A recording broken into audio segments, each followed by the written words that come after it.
public to join us in person, attend via remote option through Zoom or view on BCAT.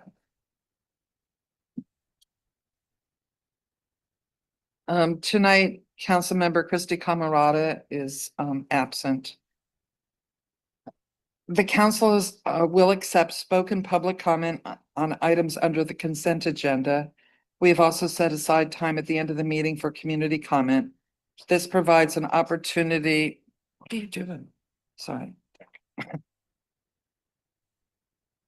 This provides an opportunity for community members to address the council on topics not included on the agenda, but still related to the work of the city council. Each speaker will have 90 seconds during each spoken comment period to address the council from the lectern in the meeting chambers. As of this meeting, we are implementing our new process, which consists of an online registration form to sign up for remote spoken comment and sign-in sheets in the chamber. Requests for comments via Zoom must be completed by noon the day before the meeting. You can access the online request form at the city council page. And we know that signing up for comment is new, so after the people who have signed up get their chance to speak, then everybody else would be like is normal. You come up and give you a chance to talk. As always, written comments or questions are also welcome at any time to city.council@bremertonwa.gov or via mail to be distributed to council members in advance of the business meeting. Written comments must be received by noon on the day before the meeting. The city is committed to providing accessible meetings. Requests for accommodations, including sign language interpreters, hearing assistance, or other accessibility services, should be made through the city clerk's office by noon the day before the meeting. To arrange accommodations, please contact the city clerk at city.clerk@bremertonwa.gov or 360-473-5323. We will start tonight's meeting with the consent agenda. Thank you, Council President. For approval on the consent agenda are the following items. A, claims and check register. Approval of the following checks and electronic fund transfers. 1, check numbers 415319 through 415468 and EFT numbers V46493 through V46607, and the grand total amount of $3,954,155.74. 2, regular payroll for pay period ending June 15th, 2026, in the amount of $1,250,724.61. B, minutes of council meeting, June 17th, 2026. C, minutes of study session, June 24th, 2026. D, confirm appointment of Jeff Parsons to the Lodging Tax Advisory Committee. E, acceptance of East Narrows Stormwater Management Action Plan grant from the Washington State Department of Ecology. And F, amendment number 1 to the interlocal agreement for water supply with the city of Port Orchard. This concludes the reading of the consent agenda. Thank you. Are there any members of the public who would wish to comment on any items on the consent agenda? Jose Camacho, Friends Smith Cove, Rock the Block. I'm speaking on the Stormwater Management Action Plan grant from Ecology. The city takes and Ecology gives a fortune in grants and funds for stormwater systems, and that stormwater mandate is about the purity of our waters. Washington actually stands out amongst other states, or probably most states, about its seriousness with water. And that extends to everything from the boat decision to the Shoreline Management Act. So this is a small fortune you guys get. So house people get stormwater systems, tens of thousands of dollars can be spent on one house, but still you guys don't actually see the homeless who have nowhere else to go but outside. And when that fecal matter or urine ends up in the sea, y'all act like it never happens, like it doesn't affect anything. So this is actually a waste of money. Since you guys can't hear us, I'm going to go to ecology. The idea of the public trust doctrine is that there are natural resources that a government isn't a government unless it takes care of for all the people, not just a few, not just for private interest. So it's going to be my mission to Thank you see for your to it comments. that you guys understand that.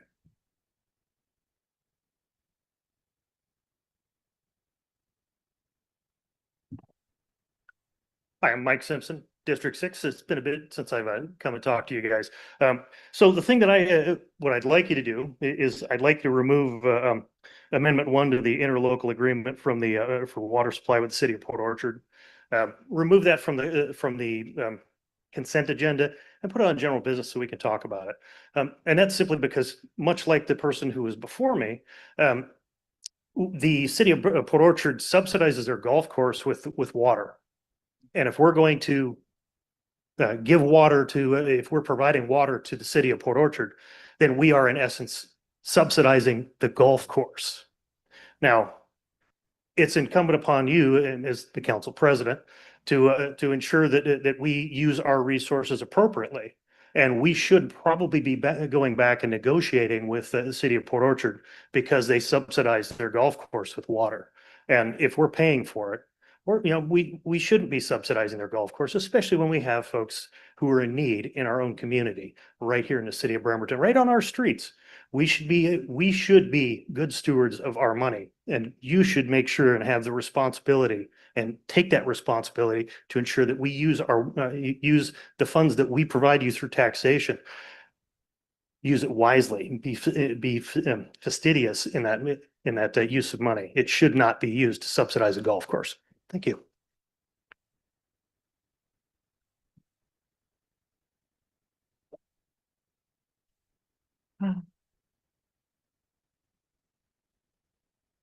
Roy Runyon, Bremerton. Well, I want to also ask that that item be pulled off consent, and maybe folks can understand why we are indeed assisting Port Orchard in their development. McCormick Woods is a market rate development. And for those of you who happen to be or claim to be Democratic Socialists who care about equitable distribution of resources, something you got to consider. It's been a long process. When I was on the council, we were discussing this, but I think you need to examine this further and get some answers from Public Works as to why we're doing this, so you can explain to the citizens in your Democratic Socialist fan base why we're doing that. Thank you. Thank you. Is there anybody else who has any comments on the agenda? I wonder if I could depart a little bit from this and let the Public Works Director well, actually, if you go back and watch the study session last week, we did have a long discussion on that interlocal agreement. So if there are things that were missing there, were you able to watch that? No, you weren't here. You're right. I was speaking to the two gentlemen who have asked that it be removed from the consent agenda. I don't have the ability. Oh, so you didn't watch it last week? Because there was a thorough discussion on it. So, is there anybody else who would like to discuss anything on the consent agenda with us?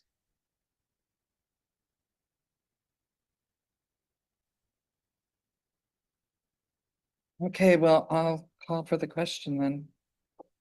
I move to approve the consent agenda as presented. Second. Thank you.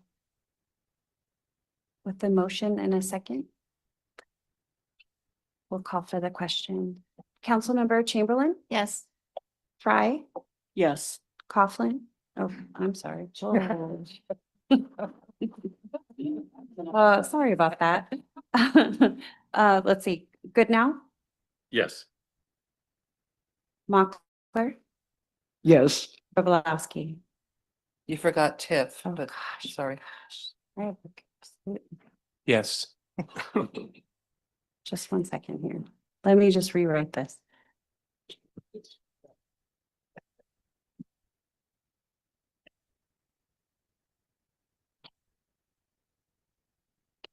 Okay, let's start over again. Councilmember Chamberlain. No, just kidding, yes. Thank you. Fry, Yes. Goodnow, Yes. Mochler, Yes. Tift, Yes. Rebelowski. Yes. Thank you. Motion carries unanimously.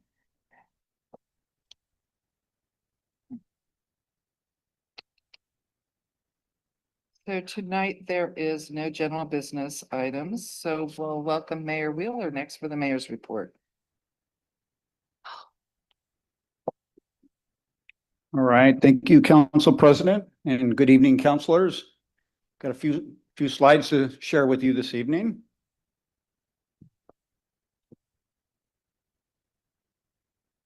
I bet if I was to ask if anybody had scored yet in the USA match tonight, I would get an answer pretty quickly since No. they're playing right now. Still zeros. Okay. All right. Kitsap Lake, exciting times. And Quincy Square, the fan zone is packed right now. A lot of energy. And it is good family fun. And speaking of family-oriented events and just efforts, we had the Kitsap Lakes Park Beach cleanup recently, June 24th. We have city staff with the local residents there that were working together, and this is an annual effort we appreciate very much. It's to keep one of our just treasured parks clean along the shoreline. It's just a picture of some of the workers. Next slide, please.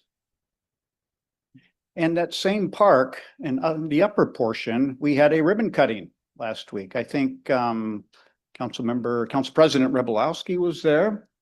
A few others, Councilman Rick Tift.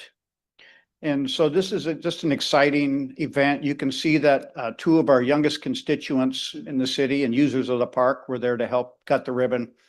There's our Parks Director, Tim, who brought in the final funding to get this park completed. Wonderful effort from Tim on down to the line staff to just deliver a beautiful park to the community. And this is a culmination of all the work from so many people. A lot of fun. Next slide. All right, celebrating Pride Month. I'm not going to spend a lot of time on this and steal Council Member Jennifer Chamberlain's thunder. She organized this. It was well attended. Really just a very nice ceremony, wonderful setting. And that's a picture over on the left-hand side. A big effort here. Councilor Goodnow also organized an event later on in the evening. Just a powerful reminder, of course, of our dedication to providing that, working for that community that embraces people of all backgrounds. Everybody should feel included, accepted, and feel like they belong in our city of Bremerton. And I'll turn the rest over to the councilors when their turn comes. Next slide. Now this was a unique event. It was a quiet ceremony, and I was invited by the Suquamish tribe to witness the historic signing of the memorandum of agreement between the tribe and the United States Navy for the Navy's proposed multi-mission dry dock project at PSNS and IMF. This project is a multi-billion-dollar investment to modernize the shipyard and build a dry dock that can serve the Navy's newest aircraft carriers and the Columbia-class Trident submarines.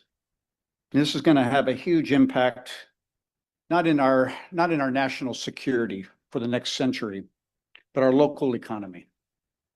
And so this is it was an incredible honor. I was proud to be there representing the city to witness this event. There'll be more details on the preservation of shellfish and traditional fishing territories will come at a later date, but I can assure you that was part of the agreement, that the things that we've come to enjoy in our wonderful city of Bremerton and beautiful Puget Sound were worked on to be maintained. Wonderful agreement again. Next slide. All right, this is the month you've all been waiting for. fun at the playgrounds. So this is the lineup over on the left-hand side. You can see just if you go down to the lower left, you'll see a phone number and the email address. If you want information about where you can show up, take your kids, grandkids, volunteer, they can always use volunteers. You know, this is just a menu of the things that are coming. Again, a lot of fun. City of Bremerton sponsors this every year. It's part of our great recreation program. Next slide. Concerts at Evergreen Park. And again, this wonderful month of July that we've all been waiting for. And the 7th, 14th, 21st, and 28th, starting soon, next week, we'll have weekly concerts at Evergreen Park. And more information, if you hit the same email address and or phone number, you'll get a lineup, you'll get some more details. A lot of fun for our community. 5:30 to 7 p.m. will be on Tuesdays will be our start times. All right, next slide. And the Bremerton Fire Open House. And this one's, you know, July 18th, 11:30 a.m. to 1 p.m. Okay, Fire Station 1 right down here on Park Avenue. This will be, I think this will be unique also because it will have Marine 20 out there. So just an opportunity to come out once again, visit with the first responders, look at some of the apparatus and equipment. Just enjoy some fun family-friendly activities also. All right, and council, happy 4th of July, happy 250th birthday of our nation. That concludes our report tonight. I think, yes, this is a good time to ask the score. The United States just scored.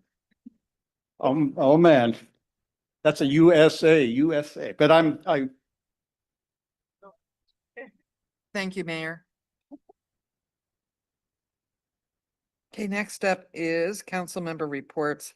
This is an opportunity for council members to provide an update on any issues or events taking place in their district, announce any events they've recently attended or plan to attend, or speak on any other city-related topics. Since this is the first council meeting of the month, we'll start with District 1. Oh, Councilmember Jennifer Chamberlain. that's me.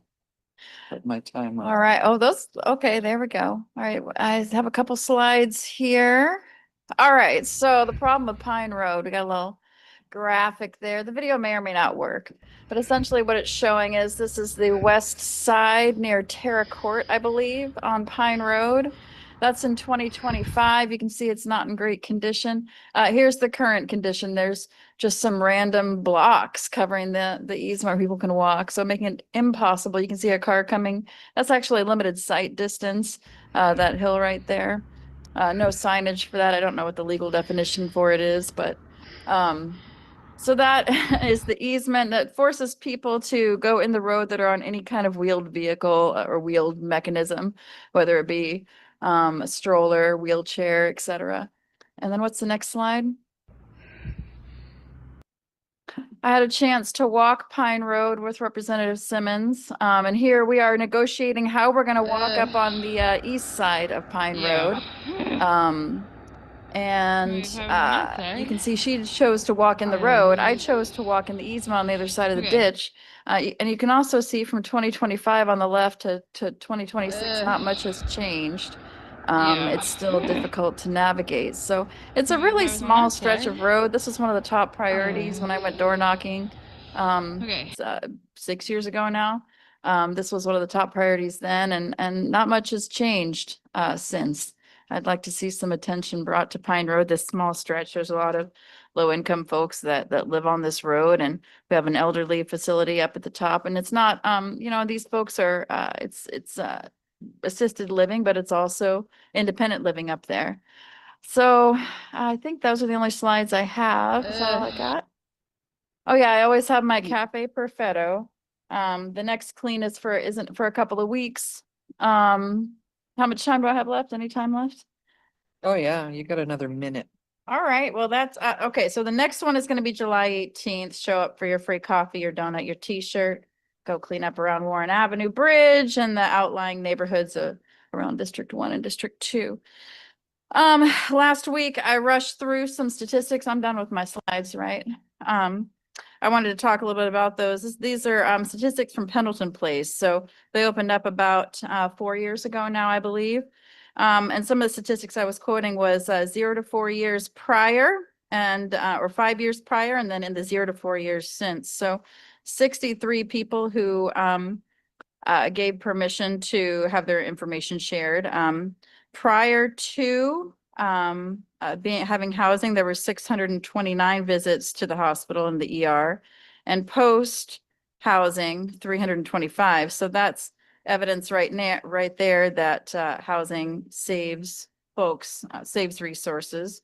And I talked about the jail time too. We had 58 folks who gave permission for their data to be collected. 5 years prior, there were 1,237 days out of 58 people in jail, and post housing, once they were in Pendleton Place, there was a total of 33 days spent in jail.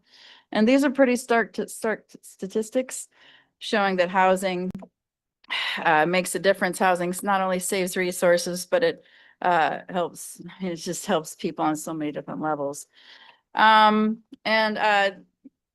Thank you, Mayor. I didn't really have a slide prepared about the pride flag. I'm grateful to all of my colleagues here on council that helped make it a thing, to make it official, to have pride flags raised on our city flagpoles. And I'm sure we'll hear more about that from folks that don't agree with it, and I'm all right with it because there's so many more people that that are appreciative. Thank you, and that's it. Thank you. Next up is Council Vice President and District 2 Council Member Denise Fry. Thank you. Let's go ahead and get into that. This is my only slide. Sometimes planets come into alignment, and we've been talking about quick build traffic calming measures since I've been on council and since I've been on the Public Works Committee. This is certainly a concept that is well known throughout the country. And we have this big project coming up called Safe Routes to School at the new View Ridge Elementary School. And it was important to integrate this measure, which is what we call a quick build temporary traffic calming. It was important to incorporate this at a certain time so that we can collect data. So we did a speed study before this was in. We'll do a speed study with this, and that'll better inform what the plan is actually on that stretch. Huge shout out to the road crew. We were able to do this all in-house. It took a day. Our engineering staff came through with the design. We didn't have to subcontract anything out. And they all feel really good about it because it has an impact. I came down at about 5 o'clock down on the left there and happened to catch just the right time. It works. People were putting on their brake lights as they came through there. They would not have been putting on their brake lights. This is the problem that the community was telling us about. We listened, we incorporated a solution, and a permanent solution is coming. But I also have to state that this took years. For anybody that thinks oh, I want that for my neighborhood, right? Because we do, we want more traffic calming. This was just a glimmer in the eye of a gentleman by the name of Paul Dutke, who has long been an advocate for multimodal transportation around Bremerton, safe access. His wife is a double amputee and gets around on bikes and in a wheelchair and on crutches. So this was a passion that was over 10 years ago that they all started talking about this. So it came to a culmination. I actually got giddy when I saw this. I almost felt like there had been a movement in the force somehow because something had actually come to fruition. So congratulations to all involved. That's our advocates, our community advocates, especially Director Berthium. I'm looking at you. This never would have happened without you. So thank you very much for this. Thanks to Public Works staff. Really proud. Thank you. Thank you. Next up is District 5, Councilmember Michael Goodnow. Okay, I think I've got some slides. Yes. So first off, I just want to kind of bring people's attention to what is legal fireworks wise in the city of Bremerton. We have a couple 2 years ago, I think we sort of set some boundaries on or on limits on what's available, what's allowed, and honestly, nothing that flies into the air or self-propels is allowed. And the best place to find information on this is bremertonlaw.gov/240/fireworks with a capital F or lowercase work. Should work. Anyways, so just please be safe and respect your neighbors.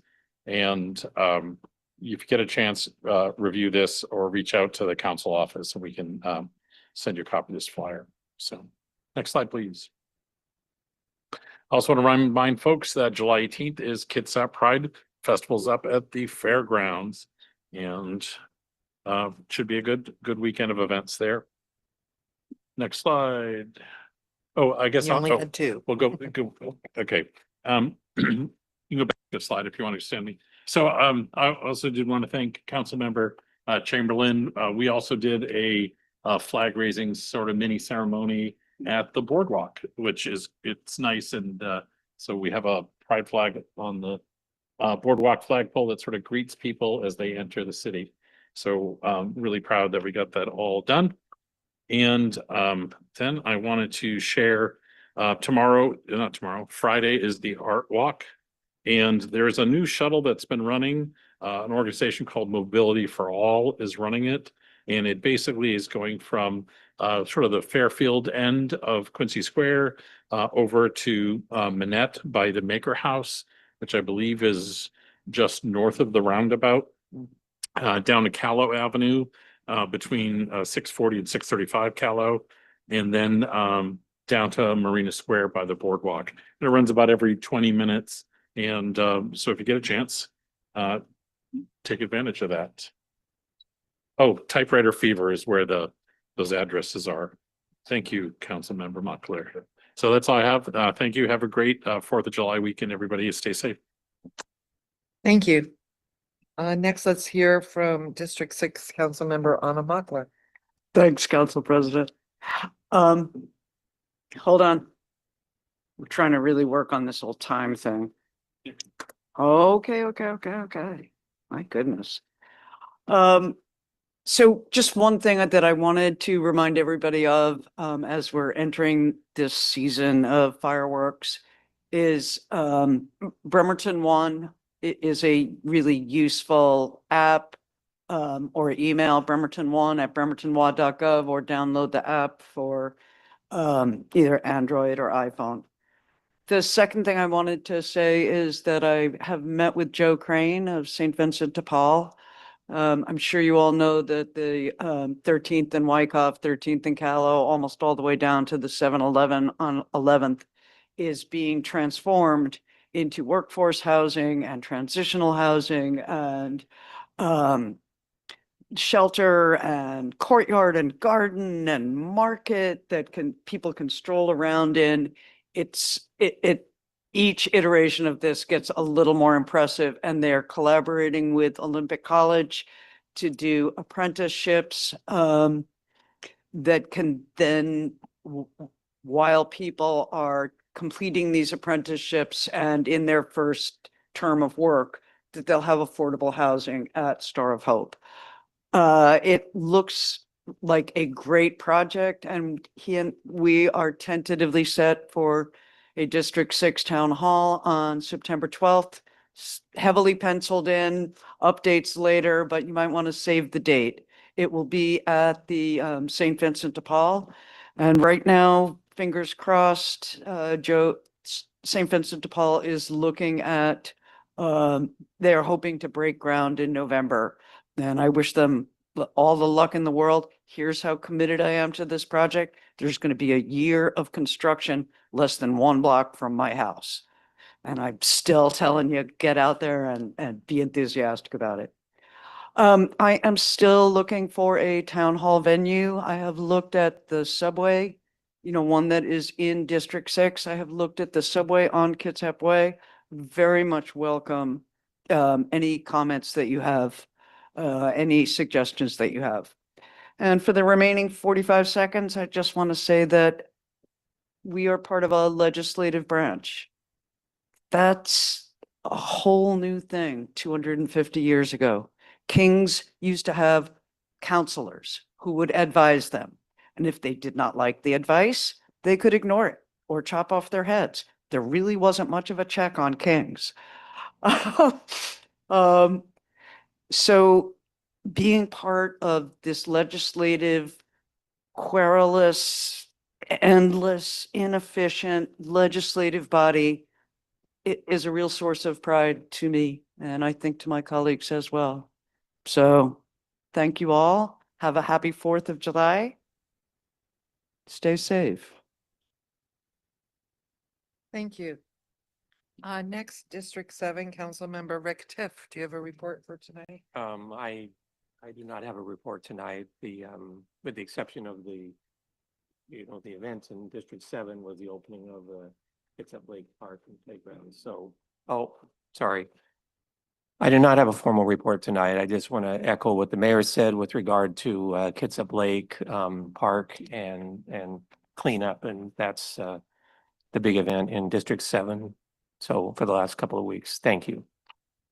Thank you. Next, I think I have a couple slides. So we had a really interesting conversation the other day with the Department of Revenue.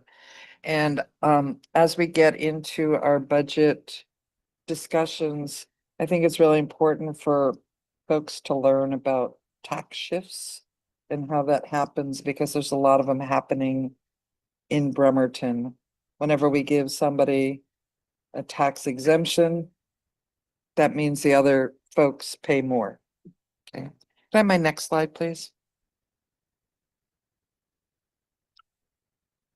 So this is an example looking for that same $100, how different things would affect people's tax bill.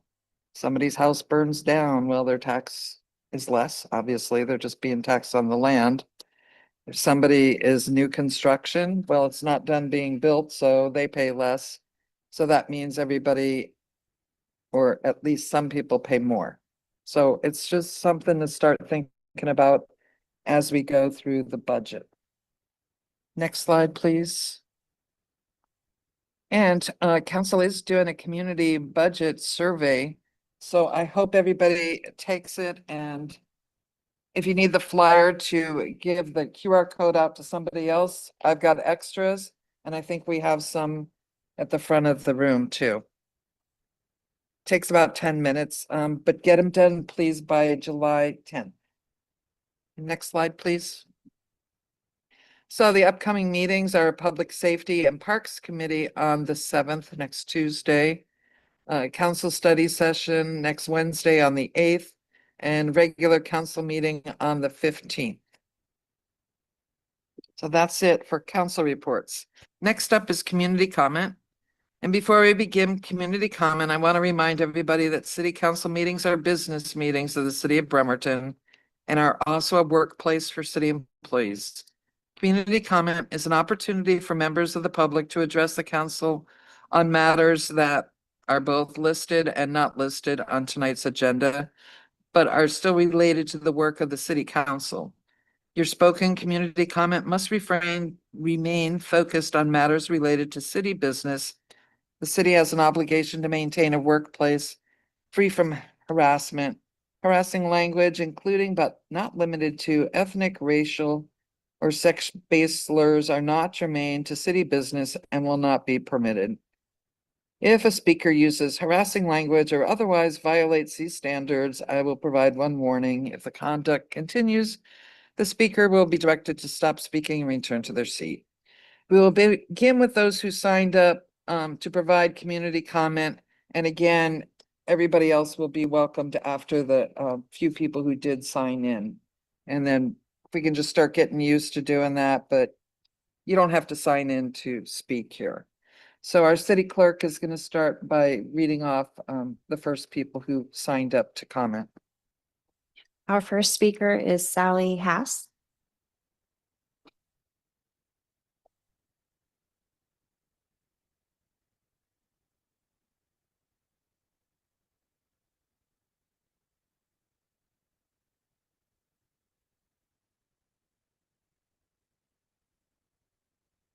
I don't think the speaker's working. No. Good evening, Council. I'm Sally Hass. I'm here tonight to formally acknowledge and express my sincere gratitude for the City Council leadership for the letter released by Council President Jane and Vice President Denise for the letter to Jill Stanton, Director BHA, on June 26, 2026. Thank you for taking the time and effort to carefully document the step-by-step history of the proposed shelter. To be frank, the way the public has been treated throughout this process has been neither transparent nor fair. We have been met with misleading narratives from community partners who should have been open with us from the very beginning. That is why your letter is so vital. It brings much needed clarity to a muddy situation. Most importantly, thank you for setting the record straight by explicitly distinguishing the council's general historical support for a hybrid shelter model from the partner's subsequent independent decision to pursue the Sheridan site. Your insistence on accurate public record and absolute transparency is exactly the kind of leadership our community needs right now. Thank you, Jane. Thank you, Denise, for your thoroughness and for standing up for the truth. Thank you. Thank you, Sally.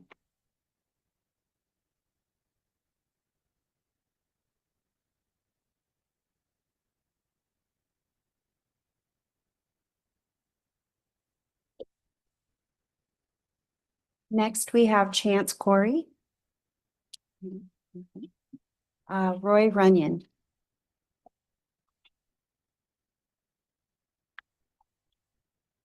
Well, I want to speak to the budget situation. Just want to read something here. I've actually used AI. If any of you use artificial intelligence to summarize data and research data, it can be very effective. I noticed that 911 CENTCOM is using AI to take complaints about fireworks. And I think the city needs to look at using AI. The county needs to look at using AI in data intensive functions and reduce our staffing. An 11-year review reveals a structural mismatch between the city of Bremerton's operational growth and the financial reality of its citizens.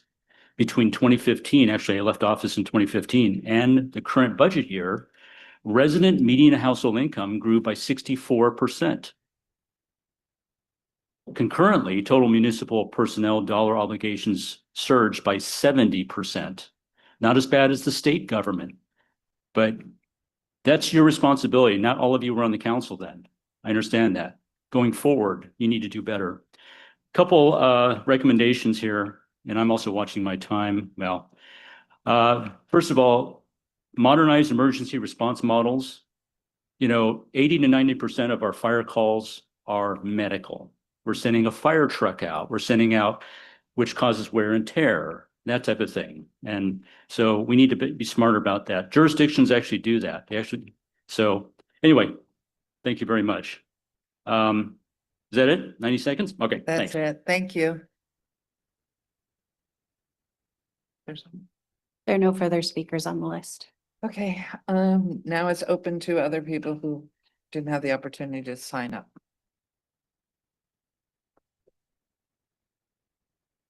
Jose Camacho, Friends of Smith Cove, Rock the Block. I've received new emails from the city clerk pursuant to our Public Record Act request. And they show, and these are just related to the shelter issue. What they show is what I've said since 2023, that the city seems addicted to deceit and misrepresenting law, actual law to the public. And the most remarkable one is a email from the director of DCD, Andrea Spencer, to Denise Fry, in which he basically says what I heard Harrison Heights residents say, that spot zoning is an issue. Given that the director has spent from 2019 to the present, basically perpetrating illegal spot zoning against an actual law, the Shoreline Management Act, is remarkable. So she is trying to convince us that spot zoning is an issue. She has even bullet points. And I know the law because I spent the last 2.5 years explaining the law to you and you stonewalled us. So she's completely wrong. And it's utterly cynical and misleading. But what it shows is the bad faith and malice of city leadership itself. Thank you. Next, please.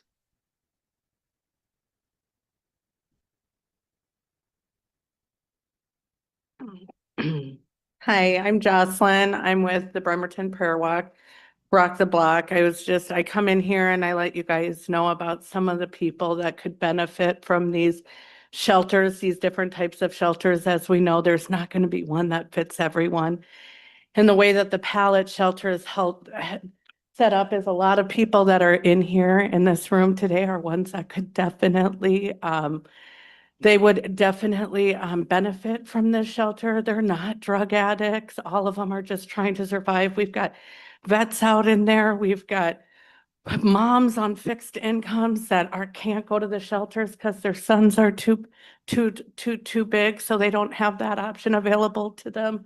We have individuals who have served our country. We have had individuals who have worked with our youth for many, many years that they just can't make how we've set it up for shelters, and we need more. We just need a lot more.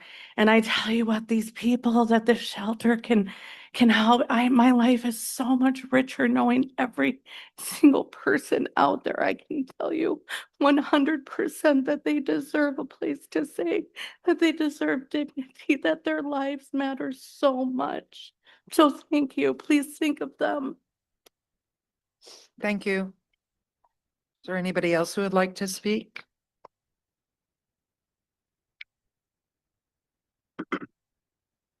Hi, my name is Josh. I'm here because homelessness is a reality for myself.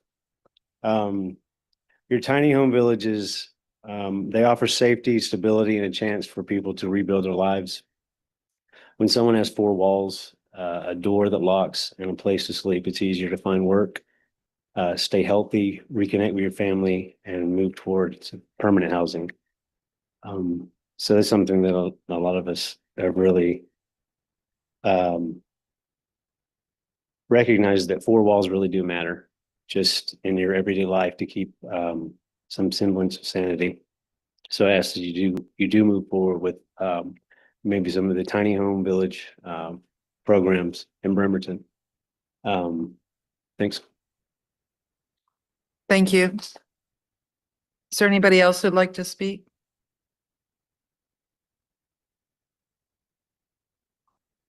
Okay, well, oh, I'm sorry. I didn't see you. Hi, I'm Mike Simpson. I live in District 6. I was on the council before. When I was on the council, we had we had an invocation that should be restored. It should be part of business. The only way that we maintain our republic is with a moral and just people.